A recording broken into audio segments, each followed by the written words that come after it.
And we are back with day 10 of Survivor 46 and 46. So far, our latest start time to one of these.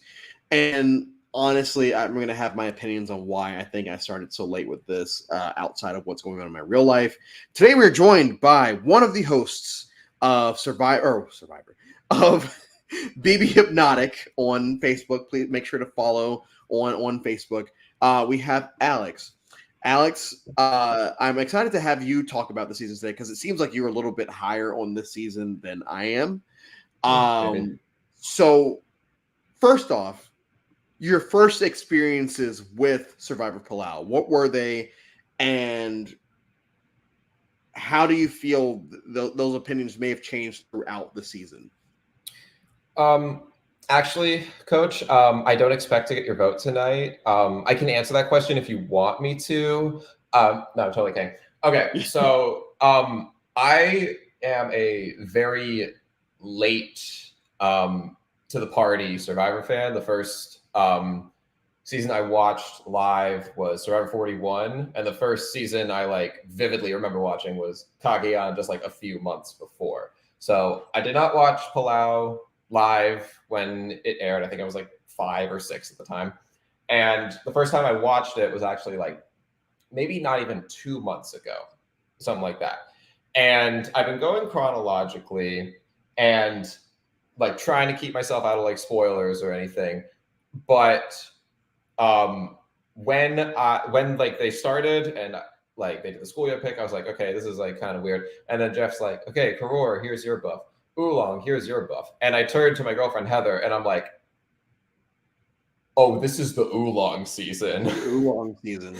And so I kind of already knew that they were going to lose everything. And that made me kind of just both really excited and also terrified because I'm just going to watch a tribe get decimated. But when watching that for the first time, 2 months ago, I enjoyed it. I think, as you said before, I think I enjoyed it a little more than you because I think even for how simple of a season it seems to be on paper, there do seem to be a lot of, we'll say discussion points. I was going to say strategy, but I don't know how much strategy there is in this season. And I think that's the problem that I had this time around of the first time you watch Palau, it's like, wow, this is great. And going off of this comment, it's crazy that this tribe just got decimated. There's a allure there of wow, this is the first time this has happened. Eventually they're going to win something, right? And then when they don't, you get Stephanie alone on the beach and you get Stephanie and Bobby John having to do the fire making. And both times that I have watched Palau since the first time I watched it, it's just consistently just been okay, I don't care. And I think it's because the pre-merge Oolong tribe is very forgettable for me, at least. We were joking about before we went live, and because we joked about it before we went live, I have these people's names in my head. But going into it, it's okay, I know there was generic white guy and the blonde girl whose names I had forgotten, and it's Jeff and Kim. They're so forgettable. They're crazy. So forgettable, and it's Ibrahim, I think I only remember because he is black. James, I tweeted out earlier he went to prepper school of how to dress on the island. Angie, we will talk about later because I do think Angie was at least a bit compelling. Jolanda, I feel like she cursed the entire tribe with them voting her out first because she was the leader. And we saw what happened on Karor where they kept both of their leaders, and on Oolong, they got rid of their leader first, and just the wheels just kind of fell off. And so this time around, it's just it just came off so boring to me. It just the day just dragged, and I hated it. And I'm gonna still put it ahead of All Stars in Thailand because of course I am. But Palau is, and I said this last night, Palau is very overrated to me. Not to say that it's a bad season, because I do think there's a good season. I think it's a very compelling winner. I think there are some characters that we can really latch on to. But for the most part, it's just okay, yeah. If you haven't seen it before, it's really cool to see a tribe get decimated. after that, it's like, wow, this is depressing. It's not fun. It's not fun to watch these people just continuously lose. Well, the way that I tried to keep my like entertainment levels up during these times when like there was no suspense, like no real tribe dynamics that I had forgotten about. The thing that like always kept me entertained was like, okay, they're going to lose this immunity challenge, but how? Like, what incredibly stupid thing are How they are they going to going to do? go at this time? Yes. What's gonna happen this time? Oh, James is gonna spend like 5 minutes like tying up his toga, Tie the or knots. The knot, and he was so confident about it. Too. yeah, or like, or like James is gonna get beat by Kobe, and then say like some of Gaze the goes to wild the gym. Yeah, Gaze goes to the gym. So like, that boy's got an ass on him. No, I do. I will say for all like the forgettable like Ashleys and Kims of the bunch, there is at least like a James and a Stephanie that'll like you'll see him in a confessional and be like, okay, so there's still people like bringing at least a little entertainment here. yeah, and as much as I didn't like James this season, I have to like obviously he was one of the big narrator slash big confessionalists of that pre-merge. We're gonna call it the merge today because I understand that technically it wasn't a merge, but It's a for that merge. pre-merge I portion don't of the care what they say. game, yeah, for the pre-merge portion of the game, James is one of the big narrators, and I just felt like this time it felt like production really wanted us to care about James, and I just did not care about James ever. Stuff that he I said was funny, but I was like, I I want him gone. Probably after Kim, but before Angie. I I mean I don't disagree because that would have saved Angie. But at the same time, like there is just something about like James's like just complete overconfidence in like everything. He is wrong about pretty much every single thing, Everything. and he can't even do the one thing he's good at, which is being good at construction. I had a friend tell me earlier there was like an article written, the Funny 115 that was put out like years ago. It's like there was a meme about how James was like a reverse oracle where everything that he predicted in this season ended up being wrong Yeah. to like a crazy extent of like they wrote down in the article everything that James predicted in the season and everything that he predicted ended up being the opposite. And I think that's where the fun of James comes from in the season. He also kind of looks like Dobby at a certain point with the knapsack that he's wearing, and his face kind of looks like Oh, that's a Dobby. crazy comparison. I just kept getting Dobby vibes from him. I mean, I'm not going to disagree, but I'm like, I would never even think about that. Just the way, just what he's wearing, and just his face, but like outside of like, we don't spend much for pre-merge. The only time they really get to spend time with them is when Tom, the Tom, Ian, and Greg are killing the shark, or the one episode that they have to vote out Willard, where they're like, "Oh yeah, Willard is going home. There is no secret to what's going on here. Willard's going Yeah. home." And Yeah, he also looks like the idol. the only real like pre-merge Karor content is either everyone being like, "Oh wow, Tom and Ian did something really cool," and then maybe cut to Kobe being like, "Really? That's Yes. it." Or the second type is Katie's fighting with someone. Or Katie's fight, and that's we're gonna get to the Katie of everything this season because I do think that Katie is a very compelling character. She is very much the villain of the season for me.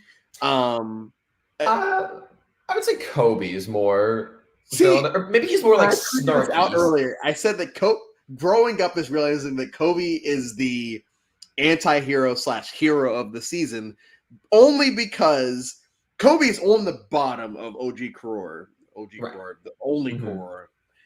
He's on the bottom, and he's with the outcasts, I would say, of that Karor tribe. With the fit hot folks up here. And then when the merge happens and Stephanie shows up, he is the person that goes after and says, hey, this is what's we happening. could do something to flip this. And I do think that's what ended up screwing it. But like, I don't think that the first time I watched this, I was like, yeah, Kobe's a villain because Kobe didn't pick Angie to be on the tribe. That's all I like. Stuck in my head was like, oh, Kobe doesn't pick Angie, so like he's definitely the villain. I mean, I'm sure there's something. I'm sure there's like some like real deep story there. Yeah. They have to tie in like 20 people talking together in like 15 minutes. Yeah, like, we're gonna miss something. Yeah. But I feel like because he wanted to flip the game, and a lot of his confessionals, even before the merge, were we got it. Like these people need to go. I do think that makes him at least a compelling anti-hero. But villain, it's absolutely Katie in my opinion. Okay, well, why do you say Katie then? Because Katie comes off as a bully for most of it. Like Katie comes to the point where she's sitting at final, and I would say this is the first time through 10 seasons where it's very clear who's going to lose.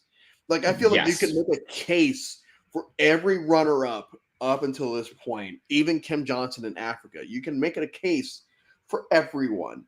Here, it's like, yeah, Tom's winning because, of course, he's winning because everyone hates Katie to the point where I think at one Karen says, no, Katie has a confession where she's like, yeah, everyone wants to take me because they know they can beat me. It's like, yeah, of course they are because because you are very antagonistic to people that you were not working with. Mm-hmm. When the one tribal, I think the Willard goes home, Willard, or maybe it was the Kobe one. Everyone, someone's talking about all the duos that are there, and they say, oh, and then Katie's just the life of the party, and it's like, yeah. Katie's the life of the party. That's a very nice way of saying Katie doesn't have a duo, and she's in an alliance where she's very clearly the third or fourth person there. And we'll get to her and Tom gaslighting the shit out of Ian later. My god, that's a crazy last 2 episodes. But Katie is just I think she's a very fun character, but I feel like she's the villain, and I'm assuming you disagree with that. Okay, it's not that I don't see her as like hated by the cast. It's more so that like to piggyback off of Greg at Final Tribal Council, she just seems too like pathetic to be a villain in the sense that like she has all these times where she could do something to switch the game up. And I know one of her times she like got like it didn't work because Karen sucks. Karen sucks. Right. But like she could have made it a tie vote at Final 5. She could have voted for Ian at Final 4 or Final 6, sorry. She could have voted for Ian at the Final 4. There was a lot of things that she could have done, and she just actively didn't. And then at Final Tribal Council, she defends it because, like, well, I stuck with my alliance. But yeah, it's like you're gonna lose to both people, like, so clearly. So it's like I don't even have the energy to like call her a villain. Yeah, and I try to avoid doing like the whole sitting from my couch and telling people what they should or should not do. But I'll do that. This season in particular, it's like, yeah, Katie goes to Rocks at 6, and there's a potential that we can flip this entire game. Because even though Ian's sitting there saying, hey, we got to do this, or do you want to go to Rocks? Do you want to go to Rocks, Katie? It's like, fuck yeah, I want to go to Rocks. Let's just see what happens. Oh yeah. I think that is the prime move for her in that situation, is to go to Rocks at 6. Because at that point, you could potentially get rid of the large power dynamic, and all of a sudden, do I think she beats Jen or Greg at the end? Probably not, but like, I think she has a better chance there than against Tom or Ian at that spot. And no matter how much you try to make Ian feel like a shitbag from here on out, Ian probably still wins pretty well against you at final two. Yeah. Well, Ian probably, because I always think like, what if Tom went at final 6 or final 7? But then it probably just defaults to Ian winning final. But Ian just winning all the immunity challenges after that. So it's probably what if you get rid of Tom? Yeah, I feel like Ian is the front runner to win most of them. Yeah, because I think Ian was second to everything.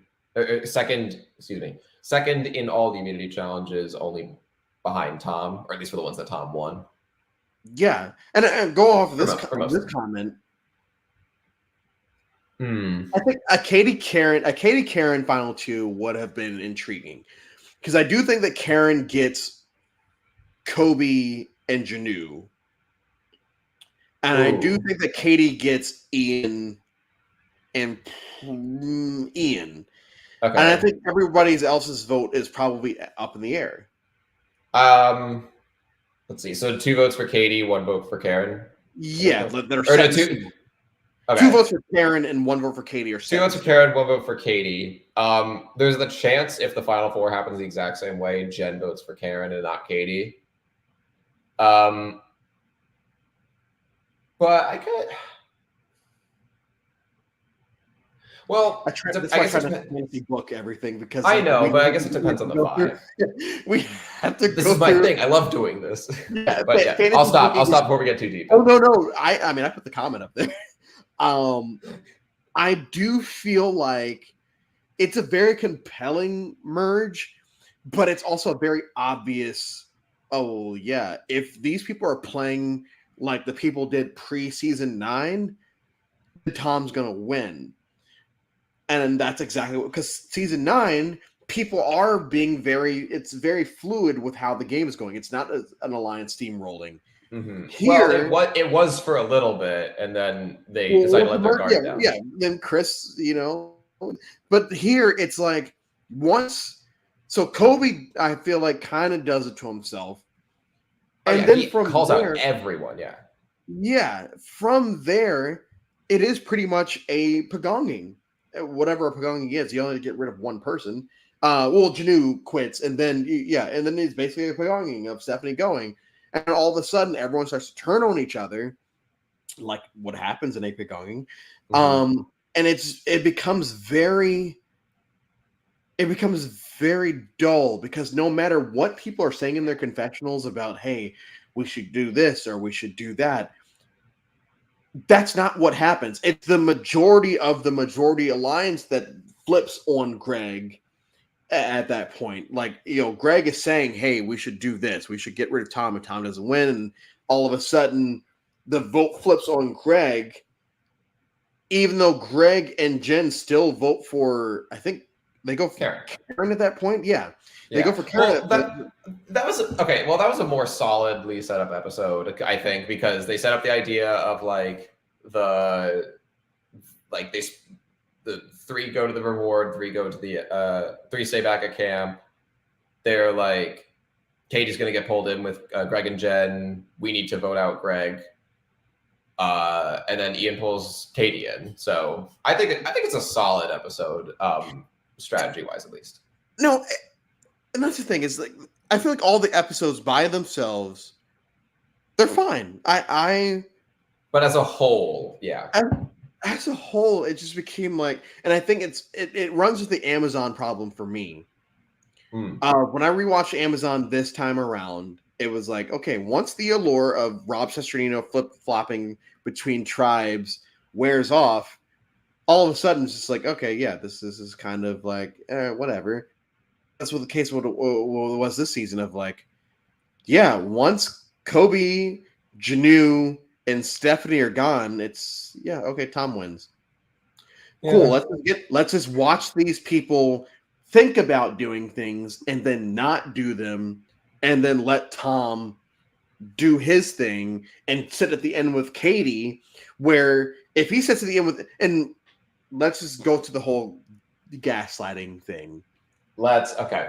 The last 2 episodes. Okay, I will say the first time by the way, your camera is a little blurry. I know it turned blurry for some reason. I don't know what. All right, just so you know, So the last two episodes of Ian completely like shifted my opinion on him because the first time I watched Palau, I wasn't like the biggest fan of Ian. He just kind of seemed like this super like happy-go-lucky kid, and like I don't know. I think it was very like subjective. Like some of like things he would say in his confessionals, I'd be like, "Oh, you're so annoying." I don't know. It was very. I don't know. I don't even know where I got it from.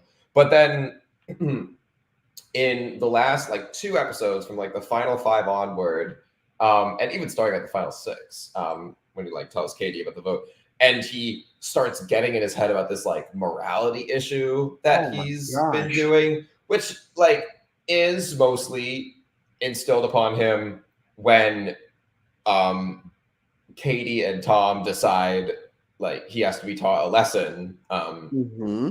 or whatever, and he becomes this person that's instead who's been like, I'm happy to be the provider for people. I love all these people, but I am still playing a game, and I'm keeping that in the back of my head. And then he becomes this person that's like, we see at the final immunity challenge, he's like I take want my friend Katie, back. Yeah, I want my friend back. It's like, take. what the fuck are you talking about? I know it's so like I just called Katie pathetic before, and I could very easily call it pathetic for Ian as well. But in my head, I just see it as a really interesting like character study. Like I'm sure if somebody compiled all of Ian's content throughout the season and just like put it in one long like video or something, it'd be like a really interesting watch just to see like the arc he goes through. Yeah, because he goes from being number one or two, depending on how you're watching it, in a very powerful alliance, to all of a sudden they get rid of Greg. Katie doesn't like him anymore, and then doubly doesn't like him because he doesn't pick her for the reward challenge. Tom's annoyed because he said, "Hey, don't pick me for this." And Yeah, Jen, Ian did kind of have at least something coming when he basically by picking Tom pissed off both Tom and Katie. yeah, and Jen rats him out and says, "Hey, this is what Ian was thinking." And all of a sudden, Ian goes from I. If Tom sits on the jury and Ian is sitting next to Katie, 100% Tom votes for him. And I think that Tom was just playing into the fact that this kid is very clearly torn up about everything, and I'm gonna take that. I'm gonna take advantage of it, and I think it's a smart thing to do. Oh yeah. Um, but I feel like people don't talk about that much because Tom is like Captain America, the Great White Hope, and all that. Like, oh yeah, Tom's the greatest thing that's ever happened to the show. It's like, Mm-hmm. yeah, he was a very fun winner. Don't glance over the fact that this man gaslit the shit out of this kid and took Oh yeah. advantage of the fact that this kid was so torn up about betraying his friend Katie and potentially betraying his friend Tom. Mm-hmm. Um, and you got to do what you got to do to win. So like, I don't fault Tom for it. I just feel like it's one of those revisionist history things where it's like, oh yeah, we just glance over that and say, oh yeah, Mm-hmm. Tom was just in complete control of his tribe and he won all of his immunities, and people just glance over that. What are your thoughts on Tom as someone that it did join the Survivor community later? What do you feel like? What are your thoughts on him, specifically in this season? I'm like conflicted because from from like early on, maybe like I think like from the point the merge started and Kobe went home, I was like, okay, so Tom or Ian are gonna win. Like it's pretty obvious. And then Tom does end up winning. And like I'm not gonna sit here and say Tom doesn't deserve the win because like he absolutely like Yeah, does based on what happens. And there are some points in the game where he makes maybe I'll say like morally questionable moves, but definitely good moves in the game. Like the point where he is talking to Katie and he's like, "Hey, I'm just gonna let you know now. If you vote out Ian, or what is it? It's like yeah, if you vote out Ian, then you're the next to go, pretty much, or something like that. It happens in the final five. And I was watching it and I was like, wow, that's like kind of messed up. but at the same time, it's like really impressive, impressive gameplay. And also, he's a comp beast. I like a comp beast every once in a while, but I don't know. It's just his personality rubs me the wrong way, like a little bit. He kind of seems like a dad that just thinks he knows better than everyone else because he just happens to be older and maybe a little stronger than anyone. Yeah, I guess that's mostly it. Again, I'm not gonna say he doesn't deserve the win. Yeah, I would never come on here and say that anyone doesn't. I would say even growing up, I thought that Tom was the most dominant winner that ever existed. Because I thought he had all three facets of the game locked down. And every time I've watched the game since then, or watched this season since then, like I'm not. Yeah. This is the perfect comment. Yes, it is. That is exactly what it is. It's a better Andrew Savage version of the game where he had his people that he deemed worthy of being in his alliance on Karor. And then as the game progressed, if anyone ever decided to sway from it, he actually took the move and did it. Because even, and also when Janu is saying that she wants to quit, he's actually one of the people that are saying, yeah, let's let her quit, which is different from Andrew Savage and Pearl Islands, where it's like, oh, I don't want Austin to quit. Let's just keep Austin. Or even Greg this season, which his like 2-episode stint where all of his confessionals are just like, we have to get Stephanie out. She's bad for the tribe. Like, what are you talking about? Like, yeah, give it a rest. It's very frustrating watching it this time around because I do think there is a path for Stephanie to make it longer, but I think people kind of reverted back to old school thinking of we have to stick with our alliance, and we see that with Katie sitting at the end saying, "Oh yeah, stuck to my alliance." It's like, yeah. But we're at this point now where no one really cares about that anymore. Well, like, then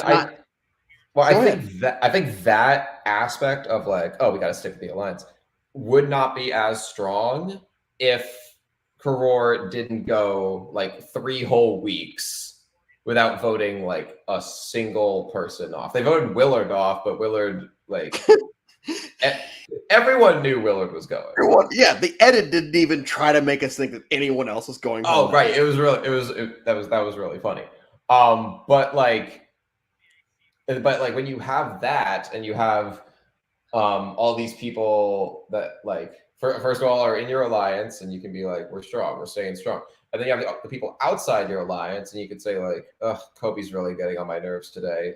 Janu's just whining all the time. Like the more and more you instill that in people, the less they're going to want to move away from that because it's like all they know, all they've been in the game with. Yeah. And let's go to the oolong thing of all of this, because that is the thing that people, when you think of Palau, you think either Tom Westman, Stephanie and Bobby John, or just oolong as a whole. And oolong as a whole, and I think Kobe or Karen bring this up pretty like at the merge of like, who would have thought that this was the tribe that would steamroll the other one? Because at a glance, Oolong looks pretty strong. Like they look like they have, they shouldn't be running into these issues. And I know you had talked about it earlier before we went live of like watching where Oolong screws up in certain challenges. And this is why I don't think that Oolong is the worst tribe in the history of the show, because they do win, I think, half-ish of the reward challenges this season. So they're not completely just being decimated challenge-wise. They're only being decimated immunity challenge-wise.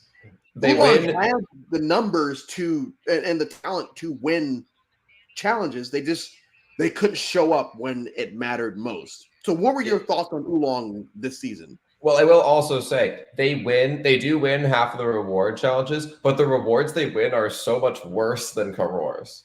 Like they win the Mai Tais. They win Mai Tais and freaking Pringles with And facts. Okay, but that's not going to help them. I know. And they win. They win fishing. They win fishing equipment, which is good. But then I forget what it was. There was a later challenge, the Koror one, where they won like fishing equipment and then something else that was like significantly better than that. It might have been when they got the fresh water. Yeah, the however many gallons, and everyone's arguing about should they shower or not. Oh, that was so stupid. I'm not even going to get into that. But anyway, the rewards they're winning are not good. So you have this team whose morale just gets lower and lower with every loss, and even the wins they do win, it's like, how nourished are you going to get on Pringles? And like, what are you going to do with a sewing kit? Oh, maybe you can make a toga that you're going to spend all the challenge just fixing instead of doing what you're supposed to do.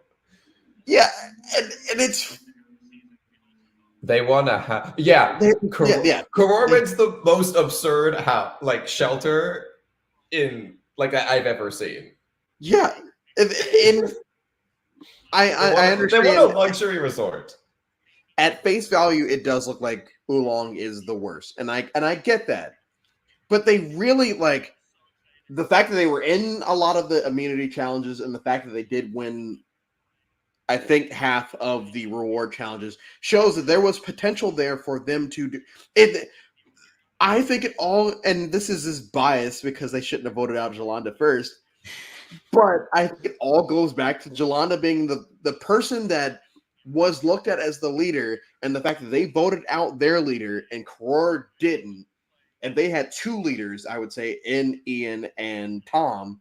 The fact that they did that, and they were Oolong was just kind of voting. Every tribe, and I might be mistaken, and you might have to correct me on this. I feel like every tribal that they had was very split. There was never like a big consensus.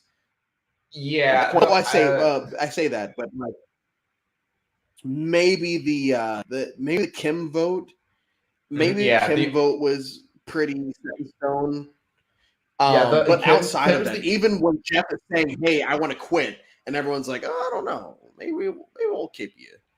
Yeah, Kim is the only. Yeah, seriously, Kim's the only one of Oolong's tribals that's a Yunnan vote.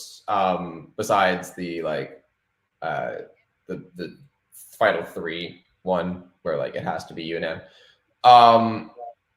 But yeah, but then you get vote counts like 4-2-1 or 6-3 or 2-2-1 and then a tie.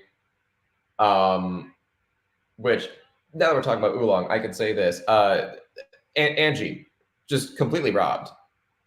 It was crazy. Angie was one of my favorite characters this season, or maybe not even characters, because it wasn't that she was super out there, but just watching her be oh, I'm not the only weirdo out here. Oh no, my weirdo friend didn't pick me, then almost gets voted out, and then goes absolutely beast mode on half the challenges. It's just so entertaining, and the fact that she would have made the final 4 of Oolong if there wasn't that immunity. It wasn't that dumb twist where they're all right, Koror, now you get to vote for who gets immunity. I think I feel like they didn't know how to film 18-person seasons yet. So they just decided, okay, we're going to do a double boot episode, and we're going to make sure that the other tribe can watch. Because at this point, we've had 3 18-person seasons. All-Stars, they had 2 people quit pre-merge, so they didn't have to do this. Batu, they do this, where the one tribe sits in on the other, and then they do it again here. I can't remember what happens in Guatemala. We're going to find out in a couple hours, but I can't remember what happens in Guatemala. I think they're still kind of go ahead. I was going to say, I think in Guatemala they do the thing they did in Vanuatu was where they give immunity to someone who wasn't going anywhere. But of at least the seasons I have watched, I have not watched every season. This is the only time they've done that double tribal, one tribe gets to watch in, and then they vote for someone who would have gone home. Someone that would have gone home if every other time it's like, okay, we don't want to piss them off. We're just gonna vote for like a non-person at this tribal. And instead this time they're like, we're up in numbers. Let's screw with them some more. Yeah, and let's get this stew in front of them too. Even though Kobe sits there and says, "Hey, let's not gloat about the fact that we're getting this." As soon as they open it, everyone loses their mind, and they zoom in. Kobe's like this. It's like no. And like I keep saying, it. I think once, and I don't think I'm going to have this problem when I get to Philippines, which I don't know if you've seen, so I'm not going to spoil it too much. I haven't, so okay, I'm not going to spoil it too much, but like something similar in that season happens in this season, and I don't feel like I'm going to have the same feelings about that season that I do with this one, because in this one, there were just no compelling people on the Oolong side, and we're not getting enough Koror content to really care about anything happening over there. Oh, they caught a shark, cool.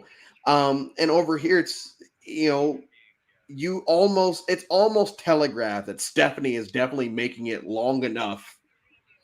I don't think it's telegraphed going to be her as the set person, that last person, but at Final 2 this time, I'm almost rooting for Bobby John because I know how it's going to actually happen. So I'm rooting for Bobby John because, like, okay, maybe I'm crazy, and all these years I'm just senile, and it was actually Bobby John the entire time that actually wins this. And it's not, and it's definitely. I was just going to say, I think if Bobby John makes it, it says Steph, Bobby John gets voted out right after Kobe. Yeah. They're gonna overwrite Janu's quit and just vote Bobby John out because he's too much of like an insane person. And that was honestly the best episode of the season for me. Was the new quit episode, because you start with the endurance challenges of them holding their breaths. She goes off to Exile Island for the first time. I don't even think it has a name at this point.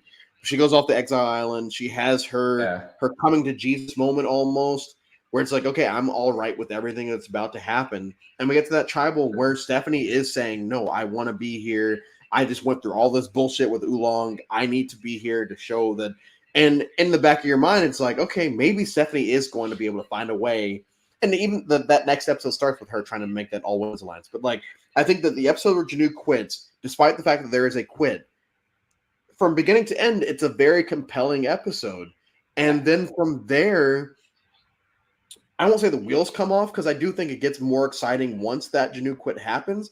But it's if you're not a new person watching the season, it just becomes like, yeah, hey, Stephanie they want to do this all women's alliance. Oh man, Karen went back to Tom and because Karen sucks, and Karen goes back and tells Tom, and that is I think Karen's a very compelling character, because even though she is outside of this 6-person alliance, it's almost like, you haven't seen South Pacific, but Coach and Edna, for those listening, it's like Coach and Edna in South Pacific, where Coach has his 5-person alliance, and he also has Edna outside of that 5-person alliance, where he could either go with her or he can go with his 5-person alliance. The same thing with Tom here is he has his 5-person alliance, and he also has Karen, and Karen can come to him and say, hey, this is what's actually going on right now. Oh, Greg said this, or Katie said this, or Stephanie said this. And Tom is sitting there saying, oh, why are you telling me this, Karen? Is it because you trust me more? Or that was kind of funny, of that one confessional of like, doesn't really make sense why she would tell me this. She would do better taking the information and doing whatever with it. I don't know. Karen just wasn't as compelling to me as somebody else. Maybe because I was just more frustrated, like with her just constantly going back to Tom. Although she does hold her own in the episode where Greg goes. And yeah, Karen. Someone says Karen deserves an Academy Award for how thick she's laying it on, and she did lay it on. She got to the point where she brought all of her stuff to Tribal, and that's beautiful. It's such a great performance on her part, and that's why I do think it is a compelling final 2 of her and Katie. because I don't think that either one of them steamrolls each other. Now, two of the final, like those two of the final six, I don't think there was any way that the two of them were going to make it through the final two. But if we do put them at that final two, I do think that's the closest gap in as term as votes that we're going to get of that final six, because I think that anyone else is probably a blowout against others. I think maybe Jen and Greg we could get a case where the vote might be close, but even then people are not going to let that happen, because that the reward challenge where Greg takes Jen and Tom says, "Oh yeah, like, you know, oh, you're gonna be sorry," or whatever he says. It's like, yeah, like, you know what's up. Like, this is not gonna end well for anyone in this group. And it only involved Katie, and that's just for her to be shit on at final tribal. Right, I guess. As a side note, can we talk about Jen? Because first of all, she gets like, if the confessional charts are correct, she gets like less than a confessional every episode. Yeah, I don't think we get her first confessional until like episode 2 or 3. Yeah, 3 or 4 or something like that. And like every one of her confessionals is like really funny. And like I think my favorite confessional this season, maybe second to like one of James's confessionals, is her just going like, Tom wanted to be the person to you use all the water for drinking water, and nobody wanted to step up. But come on, it's 55 gallons. Let us at least have a gallon or two or whatever she said. Yeah, let me shower, dude. Yeah.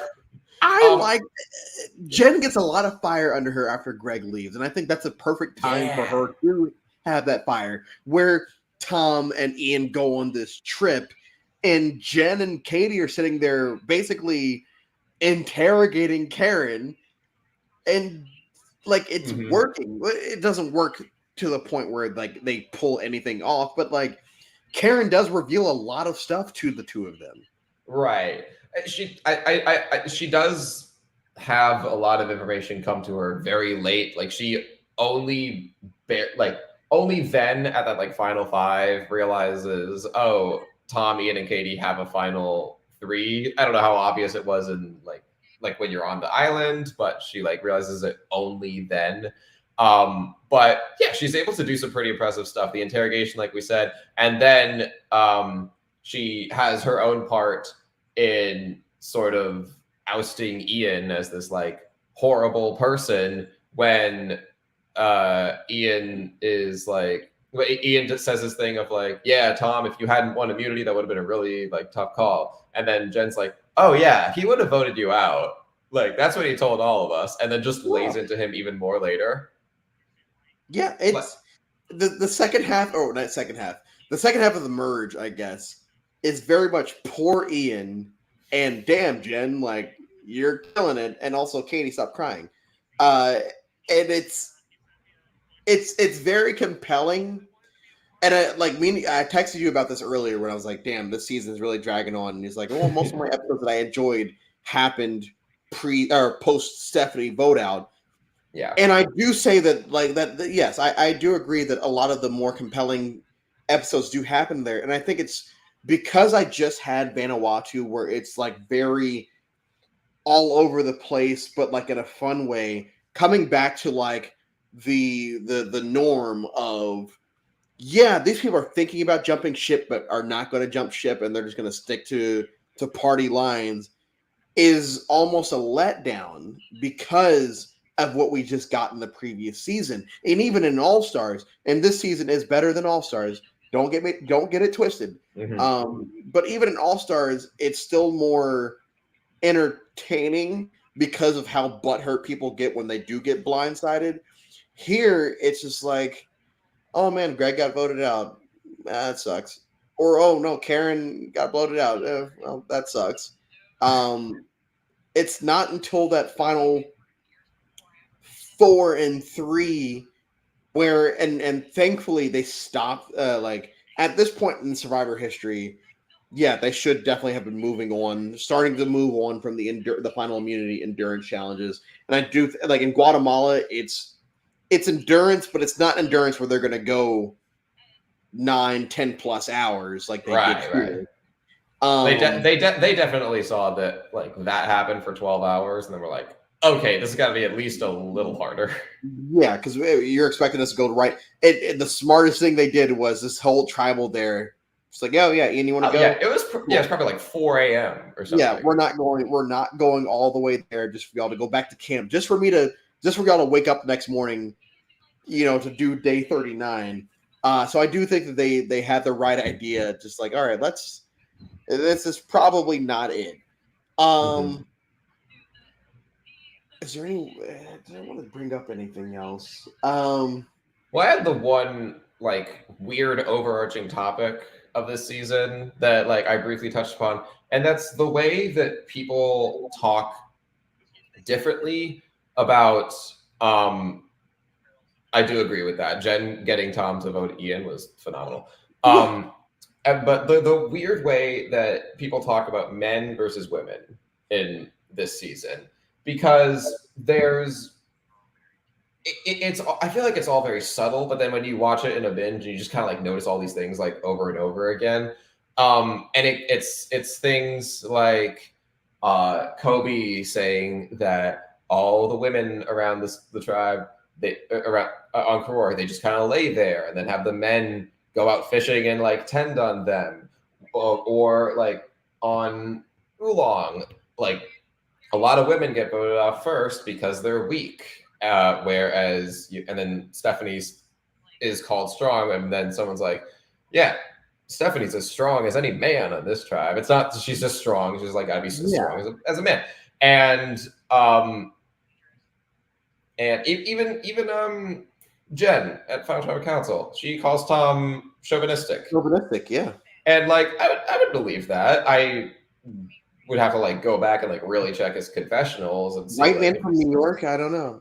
right. No, I'd have to like really go back and like see if he's like really talking down to women or anything. They probably wouldn't show that in the edit because he has to have the winner edit. He can't unless you're Brian Hynek.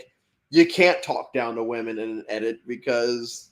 Right, they did their like pure villain edit, and I guess this might be their attempt at a pure hero edit for someone that like I'm not gonna say may not deserve it, but there might have been like better winners for you to do that.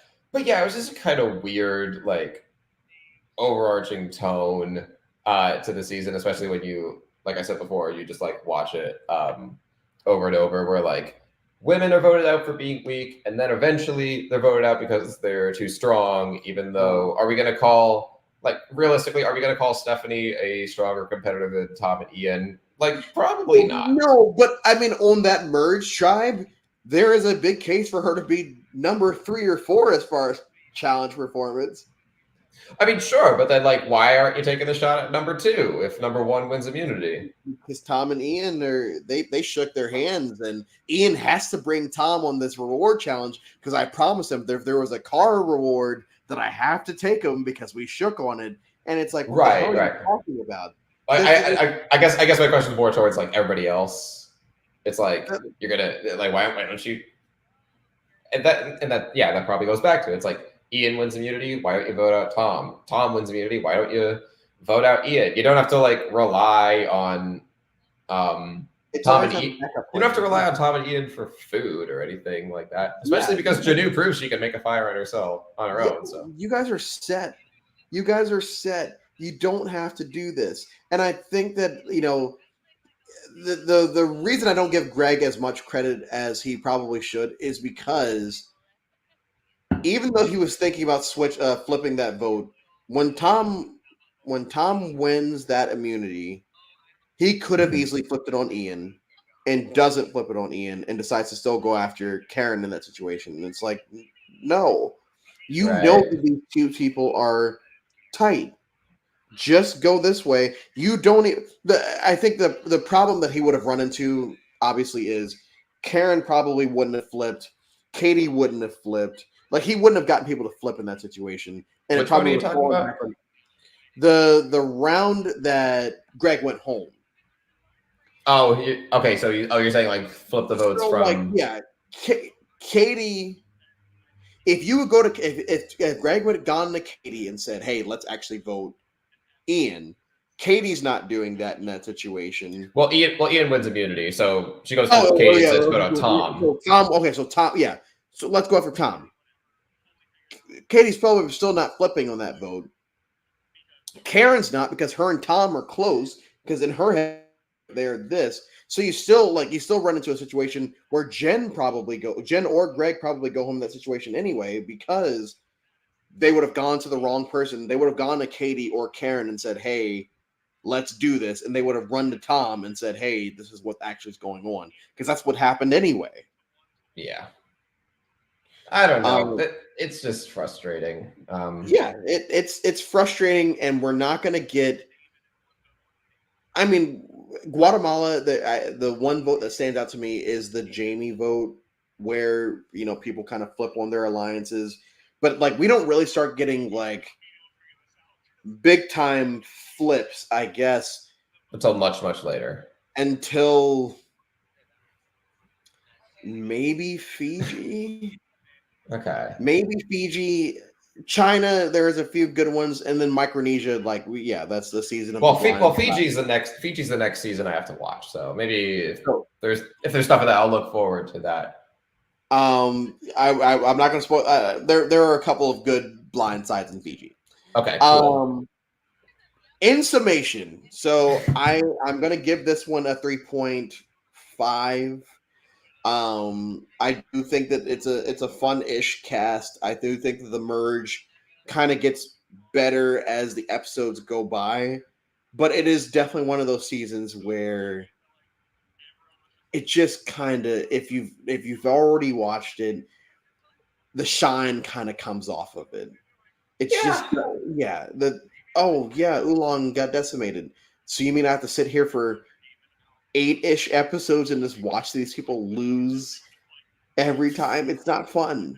Yeah, no, I do understand that, but I think there's more of like even like it's spectacle that comes back even when you watch it a second time and you're like, okay, what could have Oolong done better? Oh, they could have done this and this at the challenge to win it. Oh, they could have voted this person off instead of this person, something like that. But what I will say for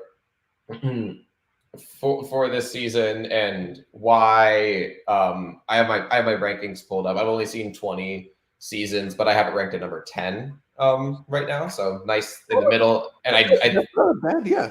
I feel like it's going to stay pretty firmly in the middle once I add more seasons to it. But one thing I like about it is that it tells a story, and I won't spoil what other season I will be appearing on this podcast for. But that's what I would say about that season as well. But like for Palau, you have the story of Oolong just never being able to either catch a break or like have anything go their way or like find some semblance of like organization. And then once you get past that and you get the like boots of like Kobe Janu stuff are like kind of boring. But then you get to the story of Ian, which comes out of nowhere.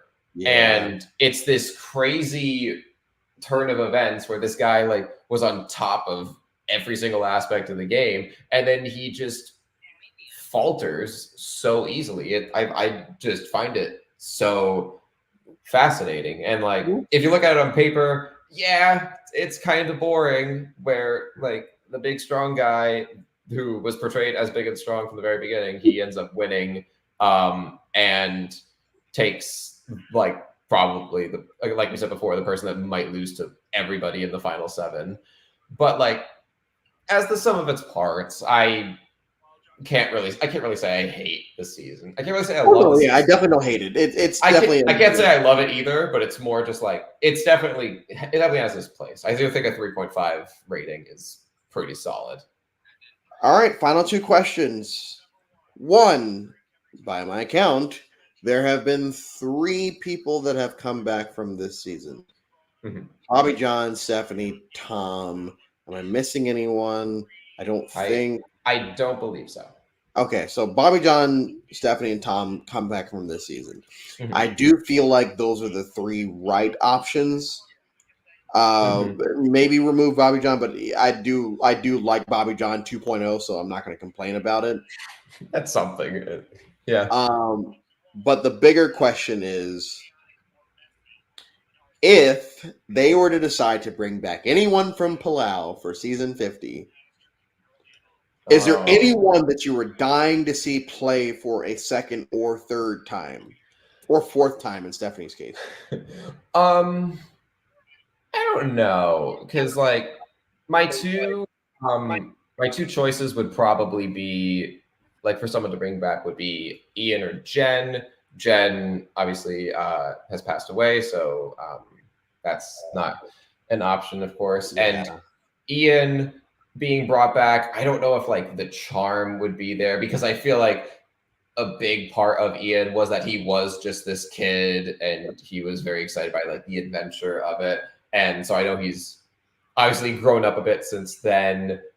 So the charm might not still be there, but I could see him um, coming back for the idea of like there was this person who threw away $1 million for this friendship that he had with these two people. Would he do that again, it's or would it be like friendship. tough enough friendship? Yeah. Honestly, I would agree with you. I feel like Ian would be the person that I would most want to see come back for another time. I feel like Bobby John had his story wrap up. I feel like Stephanie had her story wrap up, and she also just played on the Traitors in season one. Yeah. Tom, like, I'm good with him and Heroes vs. Villains, and he didn't have to come back again. I feel like Ian is probably the most compelling person to come back, especially because once again it would be around 20-ish years later. Yeah, Um, yeah, for sure. so he'd be an adult, and wouldn't be gaslit by these folks. Yeah, he Um, gaslight folks. No, I don't know. yeah, he'd be gaslit. So Alex, we're gonna have you back for which season? Are we revealing that right now? Yeah, yeah, yeah. I will be coming back for everyone's favorite New Era season, Survivor 43. We'll be having Alex back for Survivor 43, which will be July 8th, July 7th, something like that. Sure. It'll be a while. Yeah. But thank you so much for taking the time to do this. I am excited to actually see your progress through the rest of the seasons that you haven't watched. Just to Mhm. see how not only this season but other seasons start to fall in place with your rankings, and see how you compare this season to a lot of the seasons that you're getting to, especially with the seasons that the seasons that I brought up tonight that you hadn't seen. But I'm excited for 43. I'm excited for all these seasons. I'm getting started with Guatemala tonight. The season I refer to as Survivor filler, for all my out there. That's good. Yeah. It's the ultimate filler season, and it's not a shit on the season. It's just more of a it's filler. Thank you. I know we started late tonight. Hopefully, I'm back on schedule. Hopefully, by tomorrow night, so I don't have to start so late. Yeah. Today was just the season was dragging. I had other things going on in life, and all of a sudden it's late, and I'm just like, I hate everything. Um, Guatemala, we get our idol. We get introduced to the idol. We get the idol introduced finally in its baby form. So I'm excited for that. Thank you, Alex. Thank you, chat, and we will see you all on the other side.